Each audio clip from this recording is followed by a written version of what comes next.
پہلا سوال جو پرچی میرے ہاتھ میں ہے، اس میں پہلا سوال یہ ہے کہ فلسطین کے لیے ہمارا موقف کیا ہونا چاہیے۔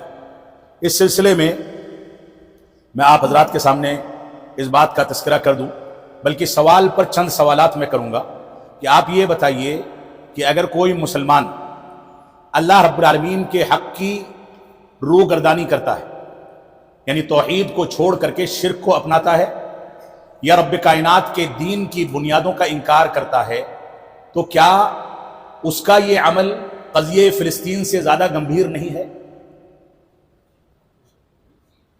اب آج کے وقت میں ہمارے بعض جذباتی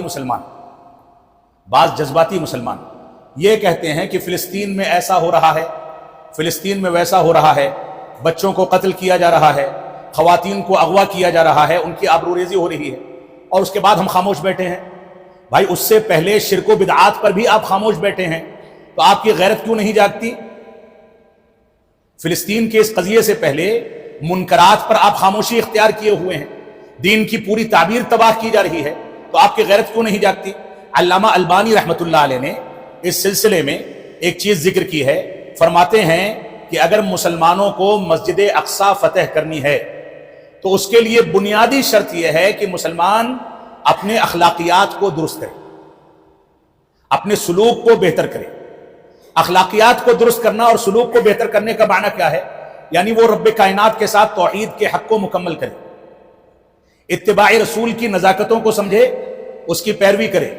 یعنی دوسرے الفاظ میں کہیں کہ مسلمان جب تک سچا مسلمان نہیں بن سکتا، جب تک وہ کسی مسجد کو یا کسی قبلہ اول کی بازیابی کے لیے کتنی بھی کوششیں کر لے، اس کا کوئی فائدہ نہیں ہے۔ آپ دیکھتے ہوں گے کہ اسرائیلی حکومت سے جو تنظیم مسلمانوں کی نبرد آزما ہے، جو ہر رمضان میں مسجد اقصی میں پٹاخے پھوڑ کر کے ساری دنیا میں چندہ وصول کرتی ہے، جس کو ہم حماس کے نام سے جانتے ہیں، اس تنظیم کے سربراہوں کے عقیدے کے بارے میں آپ کو معلوم ہے؟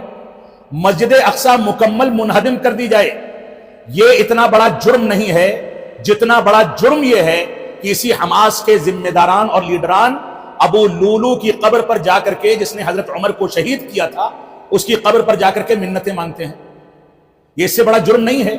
ہمیں یقیناً تکلیف ہے کہ مسجد اقصی میں جو کیفیت چل رہی ہے، یہ کیفیت ہمارے لیے باعث تشویش ہے اور ہم کو اس پر سخت تکلیف ہے، لیکن اس تکلیف کا مداوا یا اس کا حل یہی ہے کہ ہم پہلے رب کائنات کو راضی کریں، اور اللہ رب العالمین کو راضی کرنے کے لیے توحید و سنت اور صحابہ کرام کی عظمت کے سبق کو نئے سرے سے پڑھ کر کے اس کے تقاضوں کی تکمیل کرنی ہوگی۔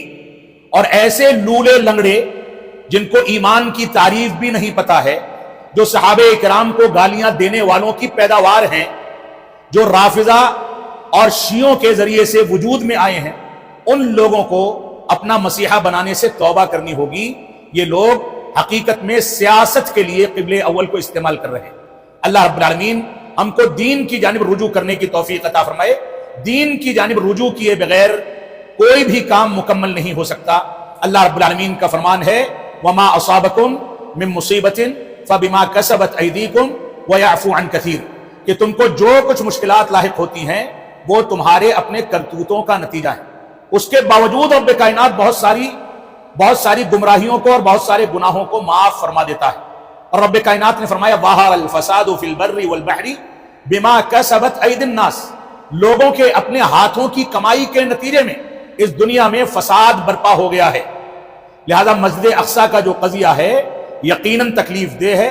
ہم رب کائنات سے دعا کرتے ہیں کہ اللہ رب العالمین اس کو حل فرمائے، مظلوموں کو سانس لینے کا موقع ملے، لیکن یہ سوال کرنے والا بھی امانت داری کے ساتھ یہ جواب نہیں دے سکتا کہ رات میں پچھلے پہر بیدار ہو کر کے اس نے یا اس کے گھر والوں نے یا اس کے دوست و احباب نے کسی دن رب کائنات کے سامنے تھوڑے سے آنسو بہا کر کے مسجد اقصی کے لیے دعا کی ہو۔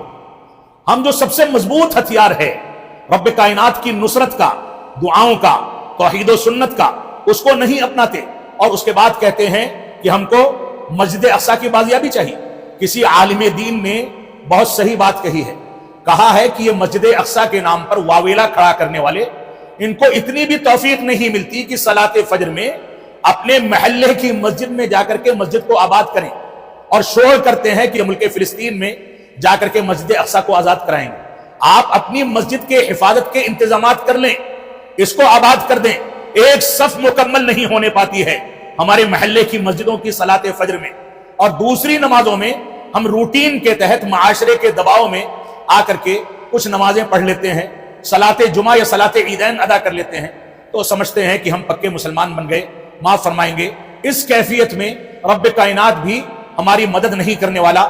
اللہ رب العالمین کا فرمان ہے، ان اللہ لا یغیر ما بقوم حتی یغیروا ما بانفسہم۔ اللہ رب العالمین بھی کسی قوم کی حالت اس وقت تک نہیں بدلتا جب تک وہ قوم بذات خود اپنی کیفیت کو تبدیل نہ کر لے۔ اس وجہ سے ہم اپنی اصلاح پر توجہ دیں، اس کے بعد یہ چیزیں بذات خود آسان ہو جائیں گی۔ اللہ رب العالمین ہمارے لیے دنیا کے تمام خطوں میں آسانیاں پیدا فرمائے۔